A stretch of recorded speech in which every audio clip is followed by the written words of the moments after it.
شالوم شالوم شالوم سلام أملاخ نعكم يكون كلاتكم نزمة بزي تكتاتلو زلخم زخبركم تخاتتلتي سماي تيفي كما يدخنوا أبزا زلخم موت أجان سلامن قويتانان مدحينان يسوس كريستوس مس كلاتكم يكون دحرنا ويحجزي زملاسكم زلخو أملاخ مسكن تبقى اللخو بستفر علي من قدي دهاي كتحاتو زنحكم بزحات زي ملسكولكم اللخم أملاخ مسكن تبقى كم زلخو خنقركم مدلي نايت أمونا جزء كوسر سلسلة لغة راح يقرب ريح تاني حمالتيو أملاخ مسكن حججن تملي سكوم اللخو بزستفر عليه خالوت أقول رتاتون سماي تي في كان قدمو خاط اللي جزابير استمسكن يكون أمو نفتنا يلومي ملأختي كحلف أبزي نهيلومي ملأختي أوشت أي زلو مالتي نبغتكم كم حلفو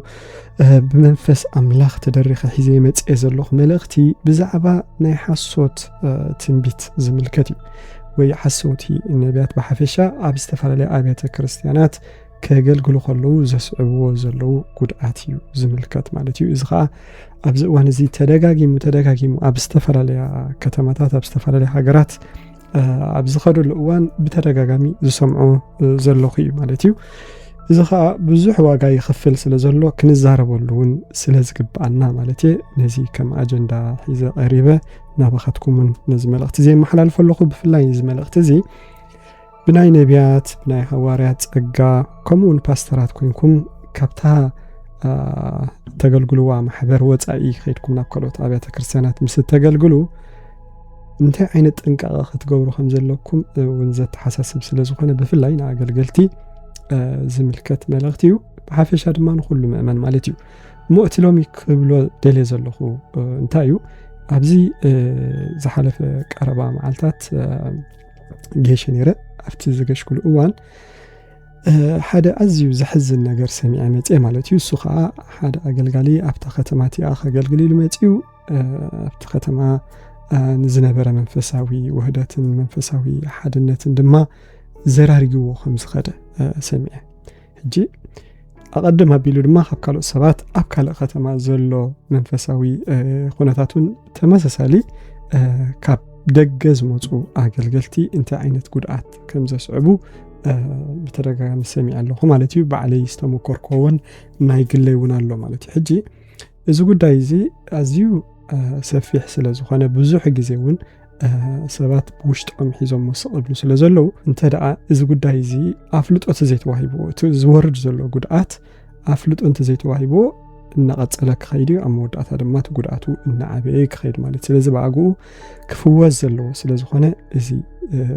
تابعنا خنزاربو لينا مالتي زابير استمسكن يخون سلازي زميل أصدقاء محلال فخلقو كفغر استبقسة نمهنات نمغنع مالتي نزخون يخون سب نمتقع أيكونا مو اتي لومي كبلو دلي زلوخو أبزي جزيزي متشم كم الفلطو أبتن دحروت معالتات سلازلنا منفس قدوس كم زنابي زفسس زلو بستفعل عليه بوتاتات بمنفس قدوس بحاجز منفس قدوس بزح فوسي بزح تأمرات تنبيت استفعل عليه ناي قبري حيلي أقول بوتاتون كخون نرئ لنا إكزابير مسكن جي أملاخ يعيي خمزلو أما خلنا زي كابتي ملكتي مالتي كنتي قالو زبلي قال أملاخ يون مسلتني كاب كل تزعفو سيف دما زبلح يسلزي أبتقال أملاخ تسبخلو أبو دما مفتح كخون أبو فوسي كخون من نقاف كخون ناي قدني مالتي إكزابير مسكن يخون مبار إتي تقلعي تصبق زخوانا تقلع سناي زخوانا ديابلوس كن نزي ناي تنبيت نزي ناي فوسي هواهو بفلاي دما بكونفرنسات تبايلو أقلقالي كاب استفر عليه خلوت هاجرات وي كاب خلوت كتماتات تعدي مخمد خلو بزوح سبي زمت مالتي بزوح جزيه بفلاي انتدار استبيلكم نبي زبحال وي ناي نبي تايتل زلو أقلقالي تعدي ملو انتدار تبايلو أبيت خريستيان ترى زي فلت حزبي زكا جي بك أجزابير بزنبزي كزاربني إلو سلازة حسبي مالتيو بزوح سب أبكم زعينة عقات أمي كأكب نريق مالتي تصبغي كاب أملاخ بتي نيجزابير نبي دمس أملاخ نمسمع من نفاق بالتعمي دس بالنجاري ولا كل جزء اتي قال أملاخ نبعلو تنبيت انت خانا كل جزء خنمت زقبعنا وكانت خانا جن أبت كونفرنس زهلو ولا جزء من عناون هم أيقونا جس يكون أنت عند ملقتي مالتي نتهم زمت زهلو سبعة أيقونا جن نهز بأملاخ بفلاي لما تجوا بقى أزيو ብዙሕ ህዝቢ ኣብ ዘለዎ ኣጋጣሚ ማለት እዩ ብዙሕ ህዝቢ ኣብ ዝተኣከበሉ ኣጋጣሚ ኣብቲ ጉባኤ ዝመጽእ መልእኽታት ግን ንቤተ ክርስቲያን ንምቕናዕ ንምህናጽ ዘይኮነስ ንምፍራስ ጸላኢ ከም መሳርሒ ይጥቀመሉ ኣሎ ማለት እዩ። ብዙሓት ኣገልገልቲ ካብ ቦታ ናብ ቦታ እናተዘዋወሩ ነቢ ወይ ሃዋርያ ብምባል ዘገልግሉ ኣብ ክንዲ ምህናጽ ናይ ሓሶት ትንቢት የመሓላልፉ እሞ በቲ ናይ ሓሶት ትንቢቶም ድማ ብዙሕ ዕንወት ይወርድ ማለት እዩ። ሕጂ ኣብነት ክበኩም ኣብ ሓንቲ ከተማ ኣብ ሃገር ኤውሮጳ ማለት ኣብ ኣህጉር ኤውሮጳ ማለት እታ ሃገር ክጠቕሳ ኣገዳሲ ይኮነን ዘጋጥመ ፍጻሜ ሓደ ኣገልጋሊ ኮንፈረንስ ናይ ምንቕራሕ ኢሎም ዓዲሞም የምጽዎ ከገልግል ኣብታ ከተማ ወይ ኣብታ ማሕበር ማለት እዩ። ሕጂ እቲ ኮንፈረንስ ክካየድ ከሎ እዚ ኣገልጋሊ እዚ ናውፅአ ንኩሉ ነቲ ኣብታ ከተማ ዘሎ ኣማኒ ኣብቲ ኮንፈረንስ እውን ተሳቲፉ ዝነበረ ትንቢት ከምፅእ ጀሚሩ። ሕጂ ነቲ ሓደ ነብብሎ ነቲ ሓደ ሃዋርያ ብሎ ነቲ ሓደ ኩሉ ዓይነት መልእኽታት ዳርጋ ይመጽእ ነይሩ ማለት እዩ። ሕጂ እዚ ኣገልጋሊ እዚ ብርግጽ እግዚኣብሔር እውን ተዛሪቦ ክኸውን ይኽእል እዩ፣ እግዚኣብሔር እውን ዘይተዛረቦ እውን ክኸውን ይኽእል ማለት እዩ። ሕጂ ኣብኡ ኣቲና ክንፈርድ ኣይኮነን ማለት እዩ። ሕጂ እቲ መልእኽቲ ዝመሓላለፍ ዘሎ ግን እንታይ ዓይነት ዕንወት እዩ ዝኸተል ዘሎ እዩ እቲ ቀንዲ ከተኩረሉ ደልየ ዘለኹ። ምክንያቱ ናይ እግዚኣብሔር መንፈስ ክዛረብ ከሎ ዝኾነ ሰብ ክኽልክሎ ዝኽእል የለን ማለት እዩ። እንተዳ ኣምላኽ ክዛረብ ደልዩ ብኣፍ ቆልዑትን ህፃናትን እውን ክዛረብ ይኽእል ማለት እዩ። ሕጂ ኣብዚ ርዱኣት ክንከውን ኣለና። ኣገልጋሊ ኮይኑ ተዓዲሙ ክመጽእ ከሎ ድማ ኣምላኽ እንተዳ መልእኽቲ ሂቦ ድማ ከመሓላልፎ ኣለዎ ማለት እዩ። ከም ዘለዎ እቲ መልእኽቲ ክመሓላለፍ ኣለዎ ብርግጽ ነዚ ክንቃወሞ የብልና። ግን እቶም ኣገልገልቲ ዝገብርዎ ዘለዉ ጌጋ እቲ ምናልባት ናይ ብሓቂ ድምፂ ኣምላኽ እውን ሰሚዑ እንተዳ ኮይኑ እቲ ኣገልጋልቲ እቲ ድምፂ ኣምላኽ ብኸመይ መንገዲ እዩ ክመሓላለፍ ዘለዎ ግን ናይቲ ኣገልጋሊ ሓላፍነት ማለት እዩ። ሕጂ ድምፂ ስለ ዝሰማዕኻ ከም ዘለዎ ይኮንካ ነቲ ዝሰማዕኻ ትዛረቦ ኣገባብ ኣለዎ። መንፈስ ቅዱስ ኩሉ ግዜ ጀንትል ንኸፍርስ ኣይኮን እንታይ ዳ ንኻህንጽ እዩ ዝመጽእ። ስለዚ ንሓደ ሰብ ኣብዛ ቤተ ክርስቲያን እዚኣ ኣተሳ ኣቢልካ ምናልባት ብጎይታ እኳ ሓድሽ ክኸውን ይኽእል እዩ። ኣይትፈልጦን ኢኻ ካብ ካልእ ቦታ ኢኻ መጺኻ ተገልግል ዘለኻ ምንም ናይ ቃል ኣምላኽ እውን ኣፍልጦ ዘይብሉ ብጎይታ ዘይዓበየ ንስኻ እኮ ነቢ ኢኻ ንስኻ እኮ ሃዋርያ ኢኻ ክትብሎ ከለኻ እንታይ ዓይነት ስምዒት ኢኻ ትፈጥረሉ ዘለኻ? እዚ ሰብ እዚ ብዛዕባ ገዛ ርእሱስ እንታይ ኢሉ ክሓስብ ክጅምር ድሕሪ እዩ ማለት እዩ። ምክንያቱ ኣነ እኮ ነቢ እየ ኣነ እኮ ሃዋርያ እየ እንተዳ ክብል ጀሚሩ ነቲ ኣብታ ቤተ ክርስቲያን ዝጓስዮ ዘሎ ፓስተር ብቐጥታ ክንዕቆ እዩ ዝጅምር። እዚ እቲ ዝርአ ዘሎ ክውንነት ኢና ሕጂ ንዛረብ ማለት እዩ። ኣሕዋተይ ኩላትኩም ምስክራት ኢኹም። ብፍላይ ከምዚ ዓይነት ተመክሮ ዘጋጥመኩም እንተዳ ኮይንኩም እዚ ሕጂ ከምዚ ዓይነት መልእኽቲ ምስ መፀ እታ ቤተ ክርስቲያን ወርሒ ፀንሐትን ኣብ 3-4 ፋሕብትን ኣትይዋ ማለት እዩ። ምክንያቱ በቃ ኣነ እኮ ፓስተር ኣነ እኮ ነቢ ኣነ እኮ ሃዋርያ ኢሉ ተሓደ በዚ ተሓደ በቲ ኩሎም ነናቶም 3-4 ነፍሳት ካብታ ቤተ ክርስቲያን ሒዞም ከይዶም ነናቶም ቤተ ክርስቲያን ክኸፍቱ ጀሚሮም ማለት እዩ። ተኣገልጋሊ ተዓዲሙ ከገልግላ ዝተዓደመላ ቤተ ክርስቲያን ድማ በቃ ዳርጋ ፈሪሳ ክትብል ትኽእል ማለት እዩ። ዳርጋ መንሲ ተበታትዩ ፋሕፋሕ ኢሉ ማለት እዩ። ሕጂ ናይ ብሓቂ ዲ መንፈስ ኣምላኽ ነዚ ዝገብር እዩ ትሕቶ። መንፈስ ኣምላኽ መፂኡ ኮንፈረንስ ኢሉ ሓደ ንኮንፈረንስ ኢሉ ተዓዲሙ ሓደ ኣገልጋሊ ከምዚ ዓይነት መልእኽቲ ምፅኡስ ነታ ማሕበር ኣምላኽ ኣፍሪስዋ ክኸይድሲ ናይ ብሓቂ መንፈስ ኣምላኽሲ ከምዚ ክገብር ይኽእል ዶ እዩ ትሕቶ። ሕጂ ብፍጹም እዚ ናይ መንፈስ ቅዱስ ዕዮ ኣይኮነን ማለት እዩ። እቲ መልእኽቲ እውን ብርግጽ ካብ መንፈስ ቅዱስ ኣይነበረን። ምክንያቱ እቶም ኣብታ ቤተ ክርስቲያን ዘለው ሓሕዋት እንተ ደኣ ናይ ብሓቂ እቲ ኣምላኽ ዝሃቦም ጸጋ ብሂወቶም ክግለጽ እንተ ደኣ ኮይኑ ናይ ነቢ ጸጋ ዲ ናይ ሃዋርያ ጸጋ ብርግጽ እዞም ንኣገልግሎት ዝወሃቡ ንቤተ ክርስቲያን ንምህናጽ ማሕበር ናብ ኣካል ክርስቶስ ንምዕባይ ዝወሃቡ ጸጋታት እዮም። ናይ ኣገልግሎት ጸጋ እዩ። ነቢ ሃዋርያ ጓሳ መምህር ዝኹሉ ንቤተ ክርስቲያን ዘድልዩ እዮም። ግን ብትንቢት ኣምፃ ቢልካን ሓደ ሰብ ንስኻ እኮ ከምዚ ኢኻ ስለ ዝበልካዮ እቲ ሰብ ኮይኑ ማለት ግን ኣይኮነን። ነቢ ኢኻ ስለ ዝበልካዮ ነቢ ጌርካዮ ማለት ኣይኮነን። ሃዋርያ ኢኻ ስለ ዝበልካዮ ሃዋርያ ኮይኑሎ ማለት ኣይኮነን። መጀመርያ ዓቢ ዘለዎ እቲ ሰብ ስለዚ ከምዚኦም ዓይነት መልእኽታት ብፍላይ ክመጹ ከለዉ ብቐጥታ ኣብ ጉባኤኻ ምዝራብ መጀመርያ ምቑጣብ የድሊ ማለት እዩ። ነቶም ኣብታ ማሕበር ዘለዉ ጓሶት ሽማግለታት ንምኽኻር ኣነ ከም ዝኣመሰለ መልእኽቲ ተቐቢለ ኣለኹ ካብ ጎይታ ዝሓዊ ዝሓፍቲ እዚ ምናልባት ካባይ ንላዕሊ ንስኻትኩም ትፈልጦ መንፈስ ኣምላኽ ግን ብዛዕባ ዝሓዊ ብዛዕባ ዝሓፍቲ ከምዚ ዝብለኒ ዘሎ እሞ እስከ የዕብይዎ ጓሲይዎ ህይወቱ ከመይ ይመስል ኣብዚ እዋን እዚ ከመይ ኣሎ እግዚኣብሔር ግን ነዝን ኣገልግሎት እኮ ፀዊዕዎ ዘሎ ዓብ ነገር እግዚኣብሔር ዝረኣየሉ ኣሎ ኢልካ ነቶም ጓሶት ብቐረባ ኣማኺርካ ክትዛረብ ከለኻ ንሳቶም እውን ብዓብዩ መገብቲ ጓሶት ናይተ ማሕበር ሓላፍነት ኣለዎም ማለት እዩ። ከምዚኦም ዓይነት ፀጋ እንተሃልዮም ንሳቶም እውን ዝምስክርዎ ክኸውን እዩ ማለት እዩ። ነቢ እንተዳ ኢልካ ኢና ሓደ ሰብ ነቢ ከይበልካ እቲ ታይትል ዘይኮነስ እቲ ህይወት እዩ ክቅድም እቲ ዝንበዮ ትንቢት ሓቂ እንተዳ ብሓቂ ዝፍፀም ኮይኑ ነዚ ሓውዚ ነቢ ኢልካዮ ኣይልካዮ ተምፃሉ ፍልሊስ የለን በቃ እቲ ፀጋ ዝተገሊፅሎ ከምኡ እንት ናይ ሃዋርያ ፀጋ ሓደ ሰብ ሃዋርያ ኢልካዮ ምናልባት ሃዋርያ ኮይኑ ናይ ሃዋርያ ሽም ሒዙ ኣብ ሓንቲ ቤተ ክርስቲያን ተሓፂሩ ዘገልግል ኣገልጋሊ ግን ሃዋርያ ተባሂሉ ዝፅዋዕ ኣሎ። ገሊኡ ከዓ ምንም ሃዋርያ ዝብል ታይትል ነቢ ዝብል ታይትል ወይ ፓስተር ዝብል ታይትል እውን ዘይብሉ ግን ከዓ ናይ ሃዋርያ ኣገልግሎት ዘገልግል ናይ ነቢ ኣገልግሎት ዘገልግል ናይ ፓስተር ኣገልግሎት ዘገልግል ዝምህር ብዙሕ ናይ ፀጋ ኣገልግሎት ብናብርኡ በቲ ዝገብሮ መዓልታዊ በቲ ኣብቲ ቤተ ክርስቲያን ዘለዎ ህይወት ድማ ዝግለጽ ኣሎ ማለት እዩ። ኣብ መወዳእታ ብዙሕ ግዜ ከም ልምዲ እውን ኣብ ቤተ ክርስቲያናት ነዚ ኣፍልጦ ሂበን ኣብ መወዳእታ ነቲ ሓው ነቲ ሓፍቲ ንስኻ ነቢ ኢኻ ንስኻ ፓስተር ኢኻ ንስኻ እውን ሃዋርያ ኢኻ ኢለን ኣፍልጦ ብምሃብ ይሸምዑን ማለት እዩ። ሕጂ ፀገም ዝመጽእ ዘሎ ግን ምፅእ ኢልካ ንኣገልግሎት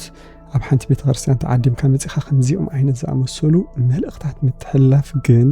ካብ ጥቕሙ ጉድኣቱ ይበዝሕ ኣሎ ማለት እዩ። ስለዚ ብጣዕሚ ጥንቃቐ የድሊ ቤተ ክርስቲያን ማሕበር ኣምላኽ ክትብተን ከላ በዚ ነገር እዚ ዘይዓበዩ ዘይበሰሉ ኣሕዋት ከምዚ ኢሎም ንባዕሎም ከዓበዩ ቸርች ከፊቶም ንገዛ ርሶም ካልኦት ነፍሳት ንኽዕብዩ ሓላፍነት ክወስዱ ከለዉ እቲ ድሕሪኡ እዚ ዝፍጠር ሕንፍሽፍሽ እቲ ናይ ስሕተት ትምህርታት እዚ ኩሉ ንሪኦ ዘለና ብፍላይ ኣብ ስደት ብፍላይ ዝረአ ዘሎ ጉጉይ ዝኾነ ኣካይዳ መበገሲኡ እዚ ኮይኑ ስማዓኒ ማለት እዩ። ስለዚ ኣብዚ ዓብይ ጥንቃቐ ከም ዘድሊ ከተሓሳስብ ደሊ ሃዋርያ ጳውሎስ ኣብ ቀዳማይ ቆሮንጦስ ክዛረብ ከሎ ከምዚ ኢሉ ተዛሪቡሎ ቀዳማይ ቆሮንጦስ ምዕራፍ 14 ፍቕዲ 33 እንተዳ ኸይድና ሃዋርያ ጳውሎስ ከምዚ ክብል ክዛረብ ንርኢ ማለት እዩ። ካብ ፍቕዲ 32 ክሳብ 33 ዘሎ ከምብበ ኣምላኽሲ ናይ ሰላም እምበር ናይ ዝርግርግ ኣምላኽ ኣይኮነን እሞ እቶም መናፍስቲ ነቢያት ነቶም ነቢያት ይግዝእዎም እዮም ይብለና ማለት እዩ። ኣምላኽና ናይ ሰላም እምበር ናይ ዝርግርግ ኣምላኽ ኣይኮነን። ስለዚ ትንቢት ክመጽእ ከሎ ንሰባት ክርብሾም ንቤተ ክርስቲያን ክዘራርግ ኣይኮነን ዝመጽእ እንታይ ዳ ንኸሃንጽ ከቕንዕ ዝመጽእ እቶም መናፍስቲ ነቢያት ድማ ነቶም ነቢያት ይግዝእዎም እዩ ይብል ማለት እዩ። እግዚአብሔር ይመስገን ሓደ ነቢ ክዛረብ ከሎ ተኻልእ ናይ ነቢይነት ፀጋ ዘለዎ ሰንስ ይገብሮ። ስለዚ እንታይ ይገብር? ይሰምዕ ይምርምር ማለት እዩ። እግዚአብሔር ይመስገን። ስለዚ ንምህናፅ ንምቕናዕ ዝመጽእ ትንቢት እምበር ንምፍራስ ኣይኮነን። ከምዚኦም ዓይነት መልእኽታት ተቐቢልኩም ኣብዘይ ጊዜኹም ምናልባት ናይ ብሓቂ እውን ክኸውን ይኽእል እዩ። እግዚአብሔር ንሃዋርያ ናይ ነቢ ኣገልግሎት እዚ ብጣዕሚ ክቡርን ዓብን ኣገልግሎት እዩ። ብርግፅ ናይ ፓስተር ኣገልግሎት ክኸውን ይኽእል ከምኡውን ብዝተፈላለየ ካልእ ኣገልግሎት እግዚአብሔር ዝፀዋዓካ ክትከውን ትኽእል ኢኻ። ግን መጀመርያ ትሕት ኢልካ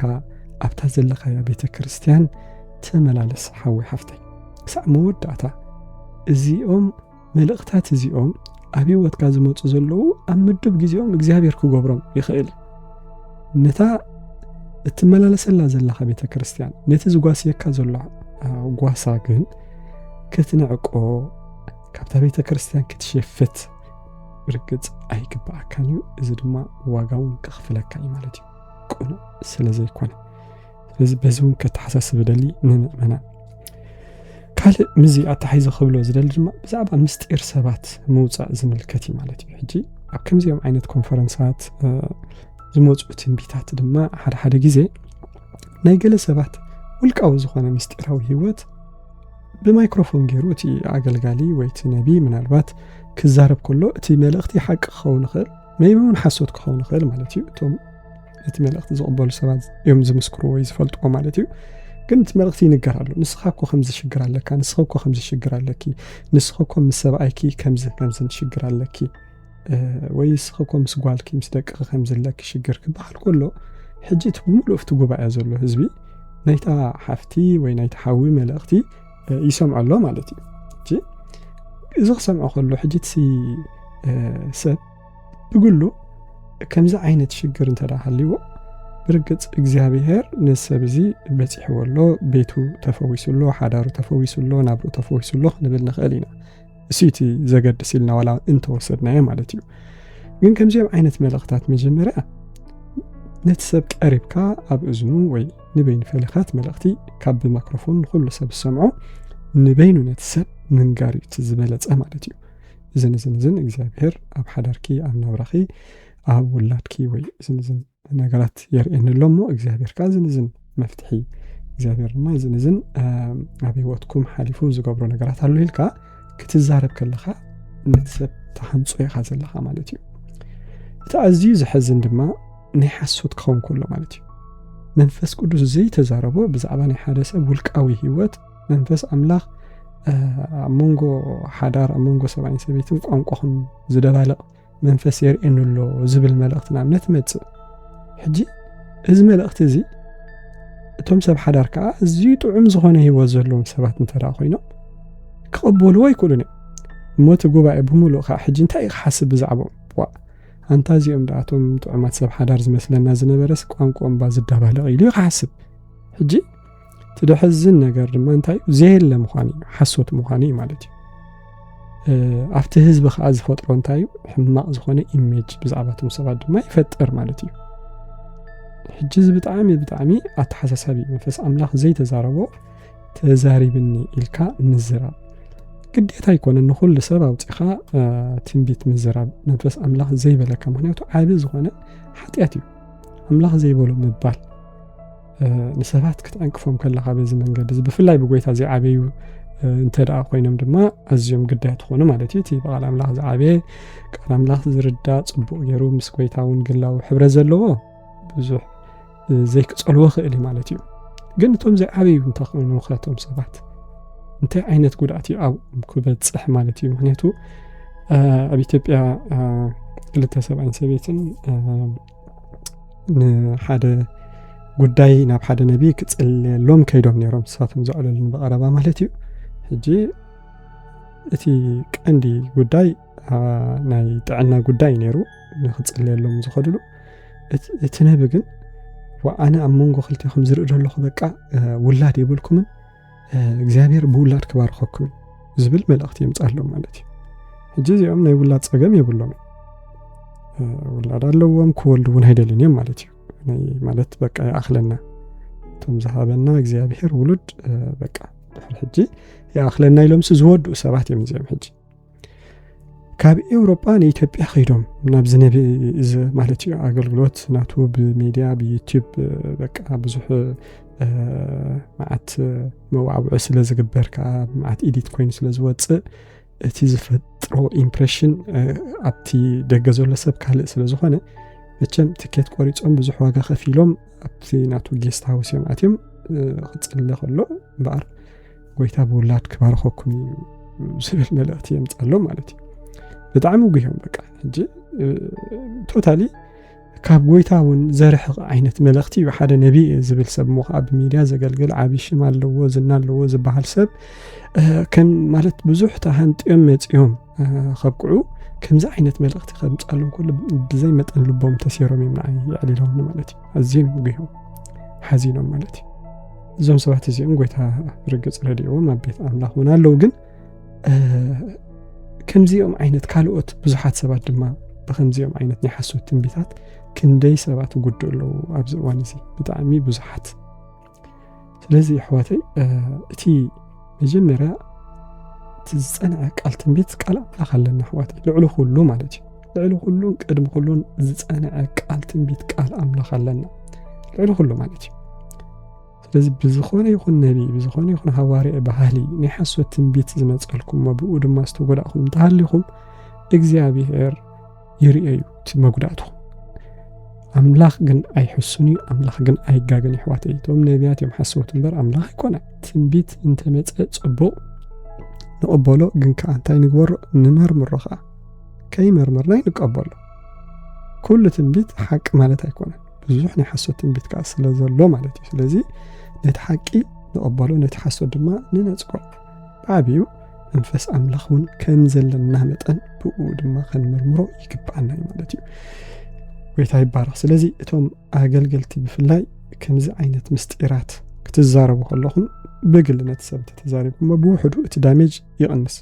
ወላ ተሓሶት ኮይኑስ እቲ ዝጉዳእ ሰብ እውን ይውሕድ ማለት እዩ ብውሕዱ እቲ ግለሰብ ጥራሕ ነቲ ነገር ሒዙ ወስተርፍ ተዘይኮይኑ እቲ ጉባኤ ክመሓላለፍ ከሎ ግን እቲ ዳሜጅ እውን ኣንጻር ይዓቢ ማለት እዩ ሃዋርያ ጳውሎስ ብፍላይ ኣብ ግብረ ሃዋርያት እንተዳኺድና ግብረ ሃዋርያት ምዕራፍ 20 ብዛዕባ እዚ ብዛዕባ ሓሶቲ ነቢያት ወይ ሓሶቲ ሃዋርያት ኣገልገልቲ ከመይ ዓይነት ባህሪ ከም ዘለዎም ወይ ብድሕሪኡ ብኸመይ ዓይነት መንገዲ ነተን መጓሰ ከም ዘታልልዎን ክዛረብ ከሎ ኣብ ግብረ ሃዋርያት ምዕራፍ 20 ፍቕዲ 29 ከምዚ ዝብል ሓሳብ ንረክብ ኣነ ምስ ኣግለስኩ ኢሉ ነቲ መጓሰ ዘይነሕፉ እኩያት ተኻሉ ከም ዝኣትኹም እፈልጥ ኣለኹ ክብል ከሎ ንርኢ ሕጂ ኣነ ምስ ኣግለስኩ ነቲ መጓሰ እንታይ ዘይገብሩ ዘይነሕፉ እኩያት ተኻሉ ከም ዝኣትኹም እፈልጥ ኣለኹ ኢሉ ሕጂ ሓቀኛታት ኣገልገልቲ ኣለዉ እግዚአብሔር ባሮት ድምፂ ኣምላኽ ብትክክል ሰሚዖም ዘገልግሉ ማዕረ ድማ ቆርበት በጊዕ ዝተኸድኑ ተኻሉ ከም ዘለው ድማ ቃል ኣምላኽ ይነግረና ማለት እዩ ብፍላይ ኣብዚኣ ክጠቕሳ ዝደሊ ብናይ ሃዋርያ ኣገልግሎት ብስም ሃዋርያ እተጸውዑ ኩሎም ኣይኮንኩም ዝብል ዘሎ ሕጂ ኣብዚ ኣስተውዕሉ ገለገለ ሃዋርያት ኢና ዝብሉ ማለት እዩ ሃዋርያት ኢና ኢሎም ብፍላይ ድማ ካብ ሓደ ከተማ ናብ ካልእ ከተማ እናኸዱ ዘገልግሉ ሰባት ማለት እዩ ኣብ ሜድያ ኣብ ሶሻል ሜድያ እውን ዘገልግሉ ዘለው ኣገልገልቲ ዝምልከት መልእኽቲ እዩ እዞም ኣገልገልቲ እዚኦም ከዓ እንታይ ይገብሩ ኣለዉ ብዙሕ ግዜ ናባይ ዝመፀ መልእኽቲ እዚ ኣብ ሓንቲ ከተማና ኣገልግሎት ገዛ ርእሶም ባይዘወይ ዝዕድሙ ካብቲ ዝሕዝን ድማ ኣብታ ከተማ ቸርች ዘለዋ ነትናቶም ኣገልግሎት ዘይቅበሎ ይኾና እሞ ኣብ ሶሻል ሚዲያ ኣብ ፌስቡክ ኣብ ፓልቶክ ኣብ ዝተፈላለዩ ሶሻል ሚዲያ 24 ሰዓት ላይቭ ኣትዮም ከገልግሉ ስለ ዝውዕሉ ነቲ እንተና ቀረባ ዘለዋ ነፍሳት ብጎይታ ኣዘን ዘይዓበያ ኣብቲ ማሕበር ኣምላኽውን ብዙሕ ዘይጠበቓ ነፍሳት ንዕንታይ ገብሮም ብቐረባ ይማርኽዎን ማለት እዩ ይሓብልዎን ጀነዞም ሰባት እዚኦም ክንጽልየልኩም ኢና ኣብቲ ዘለኹም ከተማ እውን እኮ መፂእ ከገልግል እደልየ እንተ ደኣ ኣብቲ ከተማ ቦታ ኣዳሊኹም ለይ እንተ ደኣ ኣብቲ ከተማ እዚ ንትንጌርኩም እኮ ኣነ ኣብቲ ከተማ መፂእ ናይ ምንቕራሕ መንፈሳዊ ኣገልግሎት ከካይድ ክእለ ይብሉ ቀዳማይ ነገር ካልኣይ ነቶም ኣብታ ከተማ ዘለዉ ኣገልገልቲ እንተ ደኣ የእሚኖሞም ወይ ታ ቤተ ክርስቲያን ከም ትዕድሞም እንተ ደኣ ገይሮም ድማ ታ ቤተ ክርስቲያን እንተ ደኣ ዓዲማቶም ድማ ኣብታ ቤተ ክርስቲያን ምስ ኣገልገሉ ንገለ ካብቶም ኣባላት ታ ቤተ ክርስቲያን ይላለይዎም ሞ ምስ ገለ ኣገልገልቲ ወይ እውን ተራ ኣባላት ጥቡቕ ርክብ ይፈጥሩ እንታይ ዝብል መልእኽቲ የምጽእሎም እስኻ ኮ ነቢ ኢኻ ንስኻ ኮ ሃዋርያ ኢኻ እስኻ ኮ ከምዚ ዝኣመሰለ ጸጋ ዘለካ ሓዊ ኢኻ ከመይ ጌርካ ተራ ኣማን ኮይንካ ኣብዛ ቤተ ክርስቲያን እዚ ኣብዛ ማሕበር እዚ እትመላለስ ኣለኻ ኣነ ክዕብየካ ኣነ መንፈሳዊ ኣቦኮ ክኾነካ ክእለ ስለዚ ተፈለ እስኻ ኣብዚ ንኣኻ ዝምጥን ኣይኮነን ጸጋኻ ኮ እዚኦም ኣይቅበልዎን እዮም ንስኻ ኮ ዓብይ ናይ ኣምላኽ ሰብ ኢኻ ኢሎም ነቲ ሰብ ዘየለ ኢሜጅ ይፈጥሩ ማለት እዩ ይሓብልዎ ስለዚ ትሰብ ድሕሪኡ ኣነ ደኣ እሞ እዛ ቤተ ክርስቲያን እዞም ጓሶት እዚኦም እዮም ቀቢሮም ንጸኒሖም ፀቂጦም ንጸኒሖም እምበር ኣነ ደኣ ከምዚ ዓይነት ጸጋ ዘለኒ ኣነ ደኣ ከምዚ ዓይነት ሰብ ባይ ኢሉ ትሰብ ብድሕሪኡ ብቐጥታ ክዕምፅ ጅምር ኣንጻርታ ቤተ ክርስቲያን ኣብታ ቤተ ክርስቲያን ምስኡ ምናልባት ገለ ቅርበት ዘለዎም ሰባት እውን ሒዙ ናይ በይኑ ንእሽተይ ሕብረት ንበሎ ወይ ዝኾነት ምትእኻባት ይፈጥሩ በዚኣ ድማ ነቲ ኣገልጋሊ ቅድሚ ሕጂ መጪ ዘገልግሎም ኣብታ ቤተ ክርስቲያን ሕጂ ግን እንደገና ነቶም እሱ ዝፈልዮም ካብታ ቤተ ክርስቲያን ዝፈንጨሎም ሰባት ቤተ ክርስቲያን ከተቆሙ ናይ ምስራት ቤተ ክርስቲያን ናይ ምንቕራሕ ጉባኤ ወይ ኮንፈረንስ ከነካይድ ኢና ተባሂሉ መዓት ምውዓተ ገይሩ ኣብቲ ቤተ ክርስቲያን እንደገና ከገልግል ይመጽእ ቸርች ከፊት ኣለኹ ይብል ማለት እዩ። ሕጂ መብዛሕትኦም ሃዋርያት ኢና ዝብሉ ባዕሎም መስኪሮም ዘዕበይዎን ነፍሳት ዘይኮነስ እንታይ ደኣ ካብ ዝተፈላለዩ ኣብያተ ክርስቲያናት ካልኦት ዝመስከሩ ካልኦት ዕበይዎን ኣብ ሓንቲ ቤተ ክርስቲያን ተሓቂፈን ዘለዋ ብሶሻል ሚድያን ብዝተፈላለዩ መንገዲ ሓቢሎም ገሊኦም ኣብቲ ቤተ ክርስቲያን ንኣገልግሎት ዕድል ረኺቦም መጺኦም ምስ ኣገልገሉ ነቲ ኣጋጣሚ ተጠቂሞም ዝፈጥርዎ ዘለው ህንፍሽፍሽ ብጣዕሚ ኣዝዩ ኣተሓሳሳቢ ማለት እዩ። ሕጂ ከምዚ ጌርካ ኣነ ሃዋርያ ክርስቶ ኣብ ዝተፈላለዩ ከተማታት ክንዲዚአን ቸርች ኣለዋን ንምባል ማለት እዩ። ሕጂ ራእይዎ እቲ ሃዋርያ ምባል ዘምጽኦ ጣጣ ሕጂ ተዓዘቡ ኣሕዋተይ። እቲ ሃዋርያዊ ጸጋ ቸርች ንምኽፋል ቸርች ንምብታን ተዋሂብካ ወይስ ቸርች ንምህናጽ? ስለምንታይ እዩ እቲ ፍረኸ ዘይቅድም ካብቲ ስም ማለት እዩ ልዕሊ ኩሉ ናይ ግድን ዲና ሃዋርያ ተባሂልና ክንጽዋዕ ዘለና ናይ ግድን ዲና ክንበሃል ናይ ግድን ዲና ፓስተር ክንበሃል ዘለና መጀመርያስ ፍሬና ዶ ክቅድም ይብሉን ማለት እዩ። እቲ ፍረስ ምብታን ኸውን ኣሎ። ሕጂ ሃዋርያ ሒዝካ ብሉጽ ዝኾነ ናይ እግዚአብሔር ጸጋ ሃዋርያ ክርስቶ እናተባሃልካ ግን ኣብ ክንዲ ተሃንጽ ተፍርስ ነቢ ክርስቶ እናተባሃልካ ኣብ ክንዲ ተሃንጽ ትዕኑ ኣብ ቤተ ክርስቲያናት ሕንፍሽፍሽን ምብትታንን ይኸውን ማለት እዩ መወዳእታ። ስለዚ ኣሕዋተይ እቶም ብፍላይ ኣመንቲ ዝያዳ ሓላፍነት ክስምዓና ዘለዎ እቶም መራሕቲ ኣብያተ ክርስቲያናት ከምኡውን እቶም ምእመናን ማለት እዩ መጀመርያ ተኣማንነትና ናይቲ ሎካል ኣገልጋሊ ፓስተር እሱዩ ሓላፍነትና ዝወስድ ስፒሪቹዋል ማለት እዩ ብቐረባ ምሳና ዘሎ ብኣካል ዝፈልጠና ድኻምና ብርታዕና ዝፈልጦ ኩሉ ንሱ እዩ። ስለዚ ኣብ ትሕቲ እግሮም ትሕቲልና ንመላለስ ኣብ ሶሻል ሚድያ ዝረኣኻዮ ነቢ ክርስቶ ሃዋርያ ክርስቶ ኢልካ 24 ሰዓት ኣብ ሚድያ ወፂኦም ናይ ምግልጋል ግዜ ስለ ዘለዎም ዕድል ስለ ዘለዎም ዝጓሲዎን ነፍሳት ስለ ዘይብሎም ዝበጽሕዎ ገዛ ገዛ ኺዶም ዝጽልይሉ ሓላፍነት ዝወስዱሉ ሞጓሰ ስለ ዘይብሎም 24 ሰዓት ኣብ ሚድያ ኮፍ ኢሎም ሙሉ መዓልቲ ጥቕሲ ኣብ ርእሲ ጥቕሲ እናደራደሩ ስለ ዝመሃሩኻ እዚኦም መንፈሳውያን ኣቦታት ማለት ኣይኮነን። ኣይተዓሹ ሓዊ ሓፍተይ ሓቀኛ ፈውሲ ሓቀኛ ለውጢ ኣብ ህይወትካ ክመጽእ እንተደኣ ደሊኻ ነቲ ኣብታ ንስኻ ተገልግለላ ወይ ትመላለሰላ ዘለኻ ቤተ ክርስቲያን ነቲ ጓሳቲ ወይ ነቲ ኣብታ ቤተ ክርስቲያን ዘለዎ ማሕበራት ሽማግለታት ኣኽብሮም ንዕኦም መጀመርያ ተኣዘዞም ኣኽብሮም ብኡ ድማ እግዚአብሔር ክኽብረካ ኣባኻ ዘሎ ጸጋ ድማ ክግለጽ ተቐቢሩ ዝተረፍ ነገር የለን ኩሉ ኣብ ጊዜ እዩ ዝኸውን ሓዊ ሓፍተይ እግዚአብሔር ኣይንቀድሞን ኢና። ስለዚ ሰባት መጽኢሎም ንስኻ ነቢኻ ሃዋርያ ስለ ዝበለኻ ኣይትተዓሾ ስፍራኻ ኣይትሕደግ ክብለኩም ይደለ ማለት እዩ። እግዚአብሔር ይመስገን። ምክንያቱ ንመንፈስ ኩሉ እንታይ ግበሮ መርምርዎ እዩ ዝብለና ቃል ኣምላኽ ኣብ ቀዳማይ ተሰሎንቄ ምዕራፍ 5 ፍቅዲ 20 እንተደኣ ኸይድና እንታይ ይብል ትንቢት ኣይትናዕቁ ይብለና ግና ክንኩሉ ተዓዘብዎ ነቲ ሰናይ ከዓ ሓዝዎ። ስለዚ መጀመርያ እቲ ትንቢት ንመርምሮ ግን ኣይንንጸኮ ግን ንመርምሮ ከዓ ማለት ማዕረ ማዕሪ እዚ ነቲ ናይ ቤተ ክርስቲያን ስርዓት ድማ ልዕሊ ኩሉ እሙናት ንኹን ስርዓት ቤተ ክርስቲያን ድማ ነኽብር ማለት እዩ። ሓቀኛ ነቢ ወይ ሃዋርያ ነቲ ኣብታ ቤተ ክርስቲያን ዘሎ ጸጋን መርሕነትን ይኽብር እምበር ኣብ ትሕቲኡ ኮይኑ ክሰርቕ ወይ ክብትን ዝመጽእ ኣይኮነን ማለት እዩ። በዚኣ ርዱኣት ንኹን ኩላትና ማለት እዩ። ስለዚ እቲ መልእኽቲ ንምጥቕላል እምበኣር ዝኸበርኩም ተኸታተልቲ ብፍላይ ህዝቢ ኣምላኽ ስለዚ መንፈሳዊ ቅንኣትኩም ንመዕሸዊ ሓሰውቲ ኣገልገልቲ ኣይትሃብዎ። እቲ ዘለኩም ቅንኣት ዘለኩም መንፈሳዊ ጽምዓት ብርግጽ እዚ ንኣምላኽ ባህ የብሎ እዩ። መራሕቲ ኣብ ቤተ ክርስቲያናት ድማ ዝኾነ ይኹን ኣገልጋሊ ክንዕድም ከለና ኣቐድም ኣቢልና ብዛዕባ እቲ ኣገልጋሊ ፍርዩን መንነቱን ኣቐዲምና ከነጽንዕ ይግባአና እዩ። ምክንያቱ ነቲ መጓሰ